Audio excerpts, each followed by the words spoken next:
Exciting news. Rabbi Aaron Prisman's new Sefer, Prism of Torah, is hitting the shelves. This is your chance to bring the life-changing wisdom of our beloved podcast straight to your Shabbos table. Grab your copy at your local Jewish bookstore or visit prismoftorah.org/book to order online. Get ready to take your spiritual journey to the next level with Prism of Torah. Be the best you can be. That's it. The rest, HaKadosh Baruch Hu will help you. Welcome to Prism of Torah with Rabbi Aaron Prisman, engaging Divrei Torah, packed with stories and practical insights. Find us wherever you get your podcasts or at prismoftorah.org. Shalom uvracha. In this week's Parsha, Parshas Nitzavim Vayeilech, I want to share with you a concept that will, Emir Hashem, help us get through these very crucial days left of Elul and Rosh Hashanah and Yom Kippur. And we'll start off with a Bam Kasha. I cannot believe I haven't realized this before, but in our Parsha, in Parshas Nitzavim, it says like this, in Perek Lamed Pasuk Vav, it says, Umal Hashem Elokecha es levavcha ve'es levav zarecha, which means HaKadosh Baruch Hu, like a bris milah, will circumcise your heart and the heart of your offspring, etc., etc. So it sounds like, whose job is it to circumcise our heart? HaKadosh Baruch Hu. However, we go back not so many weeks ago, in the same Chumash in Dvarim, Parshas Ekev, it says over there, in Perek Yud, Pasuk Tet Zayin, it says that is our job. It says, Umaltem es orlas levavchem, ve'opechem lo takshu oid, which means, you shall cut away the barrier of your heart, which is to circumcise the heart, so to speak, and no longer stiffen your neck. So that sounds like it is our job. So whose job is it to circumcise the heart, and which means to remove the barriers on our hearts between us and the HaKadosh Baruch Hu? Is it Hashem's job or is it our job? It seems to be a straight-on contradiction. That's question number one. Question number two, what is the famous pasuk in our parsha? What is the meaning that the hidden HaNistaros, that's for Hashem, La Hashem Elokeinu, HaNiglos, things that are evident to us and we can see them, that is our job. We're going to try to give another meaning to this pasuk. All the Rishonim give an explanation to this pasuk, including Rashi, but we're going to give something that will help us for Avodas Hayom now, Inyan Deyoma for Rosh Hashanah, Yom Kippur, and Elul. And third but not least, the Baal Shem Tov asked the following question. We know that in Pirkei Avos, it tells us there's a bas kol every day that screams out that we should come close to Hashem, come back to Hashem, Shuvu Banim Shoivevim. But it's weird. This bas kol, this heavenly voice, is not heard by anyone. So if it's not heard by anyone, what's the point that it happens? What's the reality of this voice? What does it do?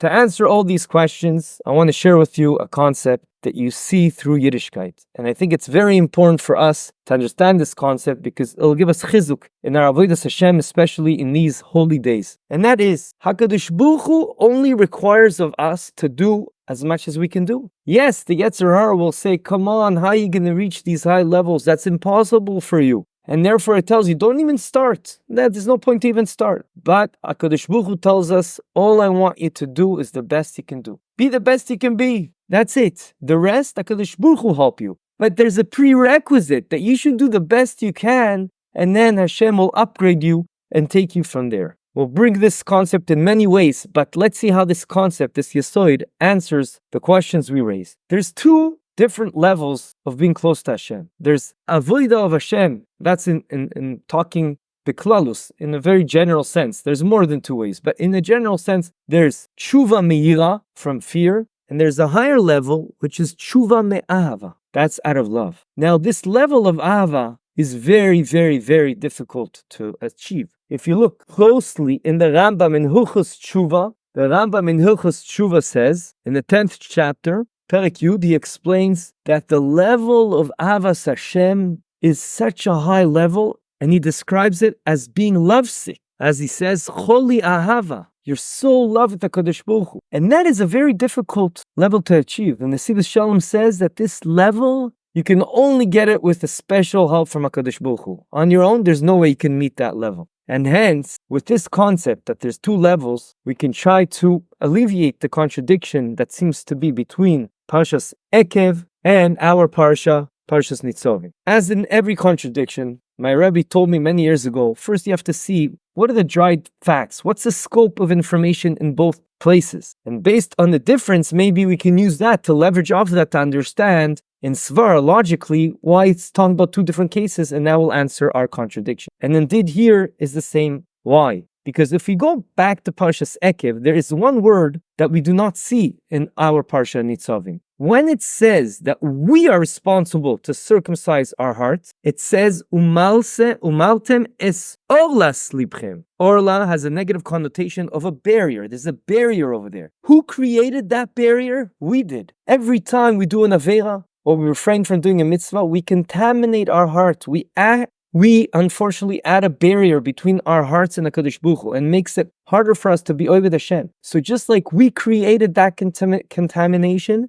and that barrier between us and HaKadosh Baruch Hu, it's our responsibility to remove it. And HaKadosh Baruch Hu gave us the tools to do so, al yedei tshuva and al yedei davening to HaKadosh Baruch Hu to help us. As we know, the Gemara in Kedushin says, Yetzer Hara is so strong. If you don't daven to Hashem to help, you won't be able to do it. But we do have the tools to remove it, just like we were the ones that created that blemish. And hence that barrier, that contamination is biyadeinu. It's in our hands to remove. And that is the context of discussion over there in Parshas Ekev, because it says at the end of the pasuk, as I quoted earlier, V'orpechem lo takshu od, which means, and no longer stiffen your neck, i.e., that implies we're doing averas. Stop the averas, do tshuva, and that's it. You're back in the game, and you remove the barriers. However, when we go back to our parsha, it doesn't seem to talk about any averas, any sins. Quite the contrary. If you look carefully about what the scope of the discussion is, it clearly says that HaKadosh Baruch Hu, Mal Hashem Elokecha es levavcha,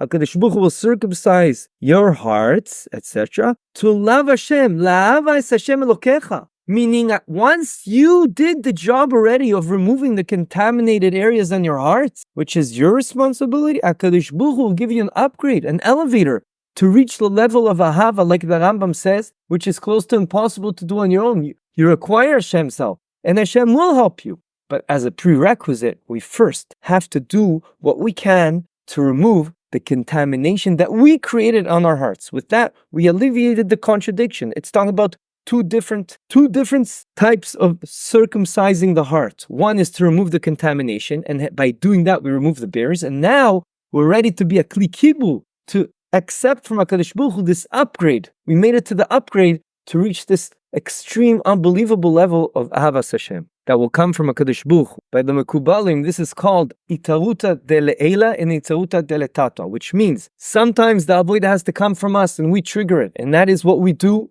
with removing the contamination that we have on our hearts because we created it. And sometimes the spark comes from HaKadosh Baruch Hu, from HaKadosh Baruch Hu, and that's the type of circumcision we have with Ava. With this, we can give another explanation about the pasuk we spoke about, HaNistaros LaHashem Elokeinu, things that are hidden, that's HaKadosh Baruch Hu's job. HaNiglos, things that are revealed to us, that we could see, that is our job, which means like this, based on what we're saying. HaNiglos, things that are evident, the mitzvahs that we need to do, and we need to act upon and do them, and stop doing the averas, that is our avodah, that's our job, that's lanu. HaNistaros, to reach a level of Avas Hashem, like the Rambam says, to be lovesick with HaKadosh Baruch Hu, wow, that's such our, that's impossible for us to do. That HaKadosh Baruch Hu will help us. But we have to do our job first, and there's a prerequisite. Once we do that, HaKadosh Baruch Hu will help us. With this, we can answer also the other question we raised, which is the Baal Shem Tov asks, I don't understand. There's a baskol, a heavenly voice that comes up in HaKadosh Baruch Hu. The voice screams out, Shuva elei banim shoivavim, come back to me.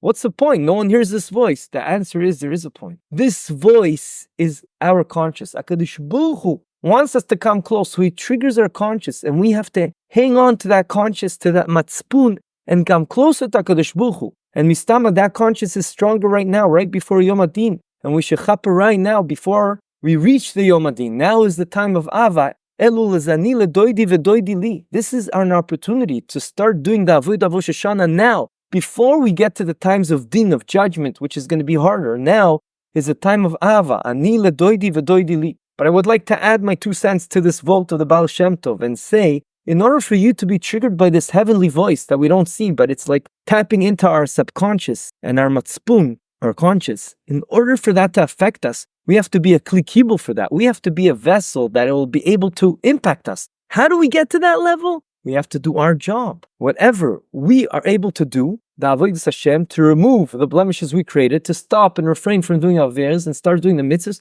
that is in our hands. And hence, that voice will tap into our neshama and affect us. This yesod, this concept, we see it manifests itself in many, many places. We know that HaKadosh Baruch Hu expects us to do as much as we can. Yet Sarah will say, come on, you're never going to reach that goal. What's the point? And that's not true. We do our best, and HaKadosh Baruch Hu will give us that upgrade. But we have to do what is in our hands. As opposed to people say, don't look at me like this. I need dati balev. What do you mean you're dati balev? A person has to be oived Hashem the way HaKadosh Baruch Hu tells us. We do our best we can. And you're right. We cannot reach the level of avas Hashem on our own. But we're going to get bonus. We're going to get extra credit once HaKadosh Baruch Hu sees how much we do. I heard a recording of Rav Asher Weiss that spoke in our shul last night. And he spoke about a similar concept about this time of Elul, that's a time of Ava, that HaKadosh Baruch Hu wants us to come back, and that is hinted by Chazal in the acronym Rashi Tevis of Elul, Ani ledoidi v'doidi li, which by the way also screams out that first we have to come towards Hashem, Ani ledoidi, and only afterwards doidi li. And we see that in many, many places. Shuva elai, HaKadosh Baruch Hu says, please come to me first, and then Ashuva elechem. We also say that in Ashrei every day, twice a day. We say, Karov Hashem lechol korav. Hashem is close to whoever calls him out. But whoever calls him out, lechol asher yikru ve'emes. Whoever calls out to Hashem, then Hashem will listen to him and be close to him. But the first step, the first move has to come from us. So Rav Asher Weiss was saying something he heard in the name of Rav Shimshon Raphael Hirsch. He didn't see it written anywhere, but it's an amazing idea. We know that HaKadosh Baruch Hu takes care of us, as Rashi in Chumash explains, like an eagle. What's unique about an eagle? Rashi in the Chumash explains to us that just like an eagle, who's the highest flying bird, and the only one that can really harm him are humans with their arrows. So he loves his young so much that to protect his children, he puts them on top of his wings, and he'll take, as they say, one for the team. He'll take the hit of the arrow, because there isn't a bird that flies higher than him and can take away his young. But Rav Shimshon Raphael Hirsch on that asked a very nice question. He says, but how do the little birds get up on top of his knafaim, on his wings? His arms, so to speak, are not long enough to be able to catch them and put them on top of his back. And he answers, he obviously leans down and lets them get up. But they have to make the move. They have to make the first move of getting up on his wings. And all that, in this infinite wisdom of the mashal, is hinted to us, to Klal Yisrael, that we should make the first move. And HaKadosh Baruch Hu is setting up the whole world like that for us. Every year we have Elul before Rosh Hashanah. These are the days, these are the critical days. We have an opportunity to get close to Hashem, to make the first move, and not let Yetzer Hara catch us and say, you're never going to reach that stage. Let's be honest, last year you did the same averos, this time you're going to do the same averos. We know it's not like that. Rav Asher Weiss says, the way it works is based on your heart, based on what you really want. If you're really emistic with yourself, and you really want to change, that is what counts. Ba'asher hu sham. We're being judged right now, these days, based how we are acting right now. And to add to that a little bit, I want to suggest these are the last days of the years. We know that in the Sfarim HaKadoshim, it's brought down that we can do a tikkun for all the last week. We're now approaching the last week. It's our opportunity to fix and rectify all the days we messed up during the year, to remove that contaminated heart. That's our job, as we spoke. And then HaKadosh Baruch Hu will do his job. We even get a second chance in Aseret Yimei Tshuva. Those are the first days of the year we can start on the right foot, and also ensure that we remove the blemishes from our hearts, which are the barriers between us and HaKadosh Baruch Hu. And Mimele, we will be zoiche to shefa, bocha ve'atzlocha, and HaKadosh Baruch Hu will give us that upgrade to reach the level that the Rambam says, Avas Hashem, and b'zchut that, our enemies will fall in front of us. B'mhera ve'yameinu will be zoiche to Yemois HaMashiach, b'mhera ve'yameinu, amen ve'amen. This concludes another episode of The Prism of Torah. Thank you for tuning in today.